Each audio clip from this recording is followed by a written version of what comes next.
and welcome back. So today we are canning up some Drunken peaches, and I apologize if my videos here the past well, I didn't do any videos for 2 weeks just about, and then my last ones are kind of subpar. I'm moving, and so I'm very limited on the things that I can do because half my stuff is in one place and half my stuff's in another. And I actually thought that this was going to be getting canned at my new place, and I ended up having to haul all of it back to my house, but that's okay. They're all getting done tonight. I bought 50 pounds of peaches because I didn't realize I was going to be moving. But today is, well, this video is Drunken peaches. So I saved you the boredom of watching me chop them. So I blanched 5 pounds of peaches. I blanched them, peeled them, and these were freestone, so it was very easy to wedge them. Each peach had 8 wedges, so you halved it and then cut that into 4 is all you have to do. So I did that. They're sitting and waiting. I have my peels and pits saved because they will make syrup or jelly. And then I have 6 1/4-inch sliced orange slices. Those are for the jars. This is supposed to make 6 pints, so 1 slice per jar. And then you can either use vanilla bean. I actually just ordered vanilla bean, but I don't have it today and the peaches need used. So I have vanilla to use in place of vanilla bean, and then I have a good quality bourbon because it's going to flavor the peaches, so you want to make sure it is a good bourbon. And then over here I have my I have my syrup that we're getting ready to do. So this has 3 cups of water and 2.5 cups of sugar. So I'm going to bring this up to a boil. Well, not even really a boil, just a simmer. Just make sure everything is dissolved into it, and then this is done. And then I'll show you how we assemble the jars. It's really super simple, and this gets water bath canned. My water bath canner is outside waiting for me. So let's get this ball rolling.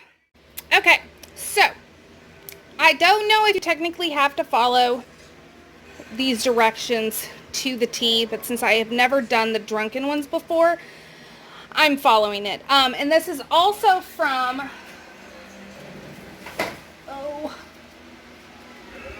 this canning book. I have the link down below. If you want to get the book, I have loved every single recipe that I have used from it. It is wonderful. But while our syrup is just simmering, and then I have Harvest Guard reusable canning lids simmering, we're going to go ahead and fill the jars. So I put 1 orange slice in the bottom of each jar. I have already cleaned the jars. I have checked to make sure that there's no nicks or anything because they are not new. You could do this with regular mouth, but it's not going to be as easy. So I'm just using the wide mouth like it told me to use. So 1 orange slice in each jar.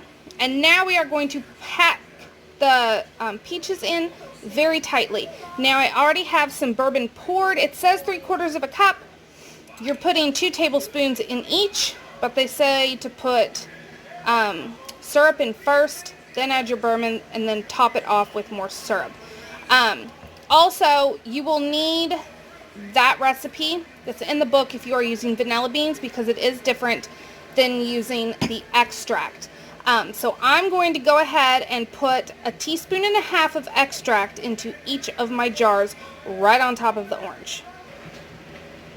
Okay, so let me show you. Silly fly. Here is the vanilla. You can see I put the vanilla in there. And then you want to tightly pack the jars. I'm doing to 1 inch of headspace.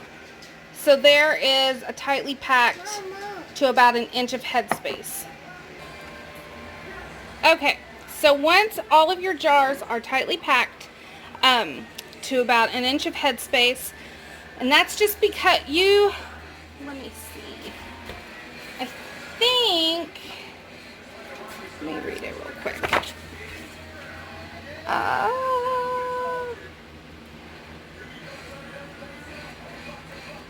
Okay, it actually doesn't say what to pack them into, but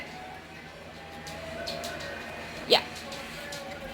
So I'm doing about 1 inch of headspace. I did have peaches left over, but since I'm using the reusable lids, I haven't soaked enough lids. I should have known better, but regardless, you live and you learn. So I have the 6, and now you just want to take your simple syrup that we made, which is literally just sugar and water, and fill to 1.5 inch headspace.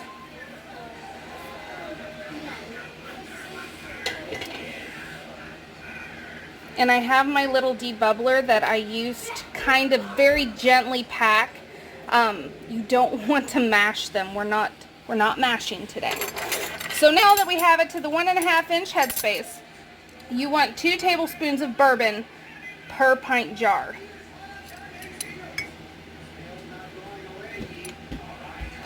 So there's our 2 tablespoons.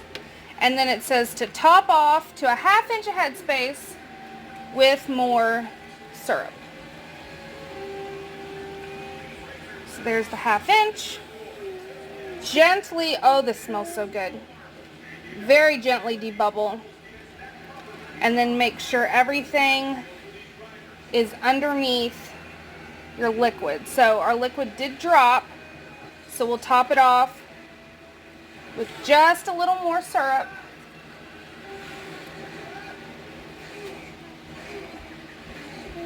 Perfect.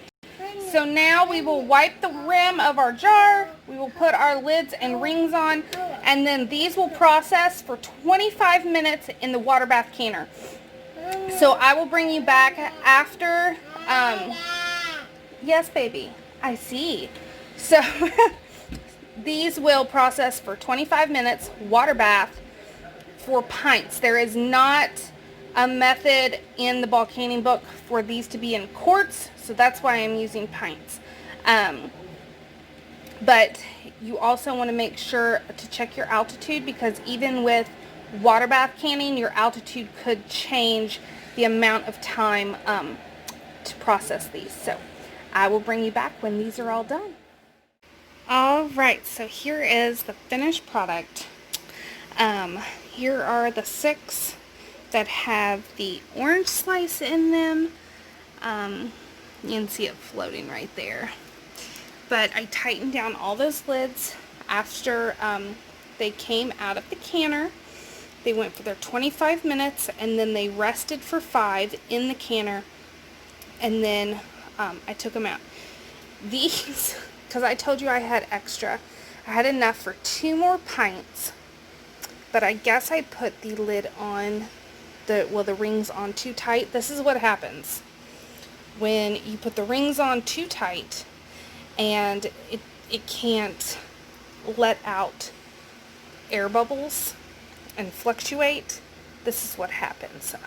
Now I have still had some seal when they look like that, but just to be safe, I go ahead and stick them in my fridge and then use them within the next couple days. So I could have not had these in the picture and not shown you guys, but this is real life.